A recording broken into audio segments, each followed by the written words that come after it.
इस समय हम विद्या मठ में हैं और विद्या मठ में सुबह से ही भक्तों का, शंकराचार्य जी के भक्तों का लगातार आना जाना लगा रहा है। लोग लगातार आ रहे हैं, लोगों से हम लगातार बातचीत कर रहे हैं। और एक बड़ी खबर ये देते रहा हूँ कि प्रयागराज की पुलिस बनारस में आ चुकी है और सूत्रों के हवाले से खबर आ रही है कि किसी भी समय पूछताछ के लिए विद्या मठ पे आ सकती है। अयोध्या से हैं, क्या कुछ कहेंगे इस पूरे प्रकरण पे? देखिए, ऐसा है जितेंद्र जी कि जो घटनाएं पिछले माह में हुई, जनवरी माह में प्रयागराज में, उसमें प्रशासन के द्वारा महाराज जी के शिष्यों को, उनके छात्रों को, उनके बटुकों को जिस तरह से निर्दयतापूर्वक उनको चोटी घसीट घसीट के मारा गया, उससे सनातन धर्म में, हिंदू धर्म में काफ़ी रोष है लोगों में। और यहाँ के जो मुख्यमंत्री जी हैं, योगी जी, वो एक सनातनी बनते हैं, हिंदू हिंदू की बात करते हैं और इसी कह के वो सत्ता में आए।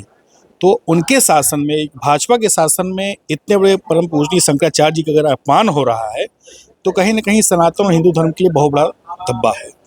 तो मेरे हिसाब से उसके बाद महाराज जी ने एक डिमांड रखी कि जो गौकशी है, जो गोवध हो रहे हैं हमारे उत्तर प्रदेश में, इसको रोका जाए, गाय को राजमाता घोषित किया जाए।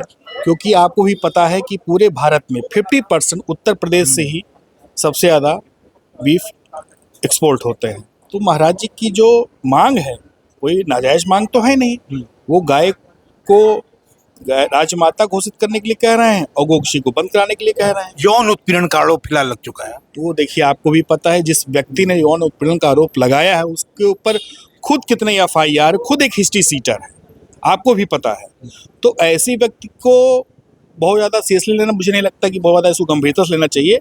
बाकी कोर्ट में मामला लंबित है, प्रक्रिया चल रही, जांच की चीज़ें होंगी और मुझे पूरा भरोसा है दूध दूध पानी पानी होगा। और हमारे महाराज जी शंकराचार्य जी के ऊपर इस तरह का दोषारोपण लगाना, मुझे लगता है कि बहुत बड़ी, मतलब कहना नहीं चाहिए कि बहुत बड़ा दब्बा है ये सनातन धर्म के लिए कि आप अपने महाराज जी से अभी क्या कुछ बताएं? महाराज जी से हमारी बात हुई और हम लोगों ने आश्वासन दिया कि हम लोग महाराज जी के साथ हैं। क्योंकि महाराज जी की जो मांग है, उस मांगों के साथ हम लोग हैं। और हमारे सनातन धर्म के चारों पीठ के सब में से एक हमारे प्रभु शंकराचार्य जी हैं। उनके बाद सारे जगत गुरु, सारे शंकराचार्य, साधु संत का नाम आता है। और ऐसे व्यक्ति में उनके ऊपर इतना घृणित का आरोप लगाना, ये मुझे लगता है कि बहुत ही, इस सरकार में, वो भी भाजपा की सरकार में अगर इस तरह की चीज़ें हो रही हैं तो मुझे लगता है कि वो अपने ऊपर पैर पे कुल्हाड़ी मार रही है। आखिरी सवाल, अयोध्या से ही किसी एक संत है, उनका नाम याद नहीं आ रहा है, उन्होंने कहा कि अयोध्या में शंकराचार्य जी को घुसने नहीं देंगे। अरे उनको छोड़िए, तो जगत गुरु, मैं नाम बता रहा हूँ, जगत गुरु परमहंसा जी हैं। वो तो कई बार अनशन में बैठ जाते हैं, ठीक है। प्रधानमंत्री, राष्ट्रपति से जो है इच्छा मृत्यु की भी मांग करने लगते हैं, ठीक है।